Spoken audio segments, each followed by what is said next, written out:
قیامت کے دن اعلان ہوگا صبر والے کھڑے ہو جاؤ. ایک چھوٹی سی جماعت کھڑی ہوگی مردوں عورتوں کی, چلو جنت میں جاؤ. اب اللہ ان کو نا ہائی لائٹ کرنا چاہتے ہیں تو آگے فرشتے بیریئر پہ روک لیں گے, بھائی روکو بھائی, اب لوگ کہاں جا رہے ہیں؟ جنت میں جا رہے ہیں. اور کہاں جا رہے ہیں؟ ارے بھائی ابھی تو حساب ہی نہیں شروع ہوا, تمہیں کس نے کہا جنت میں جاؤ؟ پہلے حساب دو پھر جانا جنت میں. وہ بھائی ہمارا حساب ہے ہی نہیں, ہم بے حسابے لوگ ہیں. آپ کون لوگ ہیں؟ اب فرشتوں میں مکالمہ ہو رہا ہے, ابھی آپ کون لوگ؟ اب سارا میدان سن رہا ہے, اب کون لوگ ہیں؟ وہ کہیں گے جانتے نہیں ہو, ہم صبر والے ہیں, صبر والے ہیں. ہو اچھا بھائی بیریئر ہٹاؤ, بیریئر ہٹاؤ. تو ایسے میرا اللہ سارے بیریئر ہٹوائے گا, بھائی صبر والے آ گئے, صبر والے آ گئے, صبر والے آ گئے. اسلام اور اللہ کی قسم زندگی میں حسن صبر سے آتا ہے, برداشت سے آتا ہے, غصے سے نہیں آتا. اگر آپ کی فیملی ہے, آپ گھروں والے ہیں, آپ دفتر والے ہیں, اگر اپنے گھروں میں خوشیاں دیکھنا چاہتے ہیں تو اپنے اخلاق ٹھیک کر لیں, برداشت کرنا سیکھ لیں, معاف کرنا سیکھ. یہ دو وہ صفات ہیں جس پر آپ کا گھر آباد, آپ کے بچے خوش, آپ کی بیوی خوش, بیوی کا خامند خوش, بہن بھائی خوش, ماں باپ خوش. جب برداشت نکل جاتی ہے تو سارا معاشرہ ایک آگ میں آ جاتا ہے, ایک آگ لگ جاتی ہے. اور میرے نبی نے فرمایا ایمان کیا ہے؟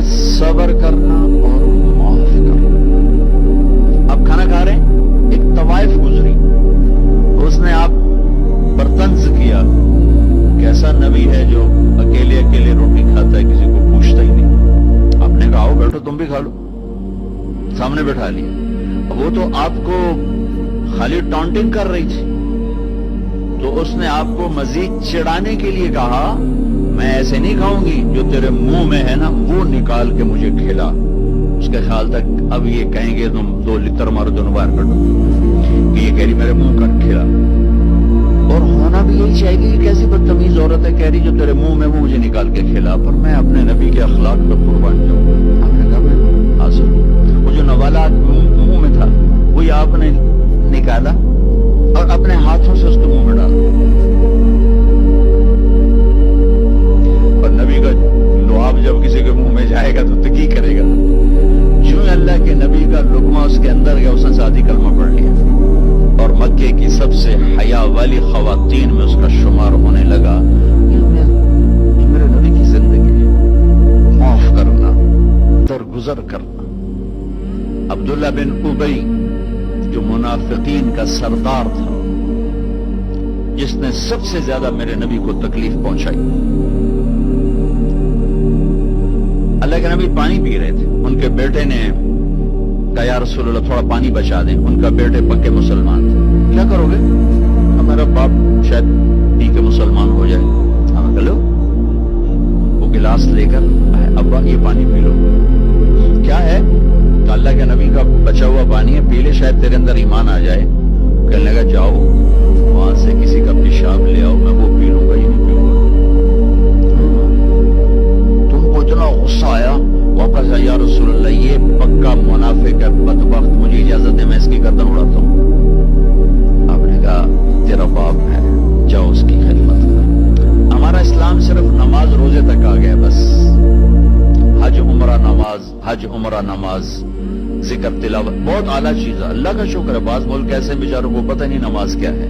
پہلا سوال تھا اسلام کیا ہے؟ اطعام الطعام وطیب الکلام, میٹھا بول. ایمان کیا ہے؟ معاف کرنا اور صبر. اب تیسرا سوال, یا رسول اللہ ای الاسلام افضل, سب سے اعلیٰ درجے کا اسلام کیا ہے؟ کتنے اسلام کے خوبصورت اعمال ہیں, نماز, روزہ, تہجد, تبلیغ, ذکر, تلاوت, حج, عمرے, جہاد, کتنا کچھ ہے. آپ نے فرمایا جو ہاتھ اور زبان سے کسی کو تکلیف نہ پہنچائے وہ سب سے اعلیٰ درجے کا مسلمان. سب سے اعلیٰ درجے کا اسلام کیا ہے؟ کہ ہاتھ اور زبان سے کسی کو تکلیف نہ پہنچائے. زندگی بھر میرے نبی نے کسی کو تھپڑ نہیں مارا, کسی کو زبان سے ایسا جملہ نہیں فرمایا جس سے وہ کہے جی میرا دل ٹوٹ گیا, میرا دل توڑ دے. کیونکہ زبان کا بول ایسی بلا ہے کہ نبی کے بھی جگر کے پار ہو جاتے.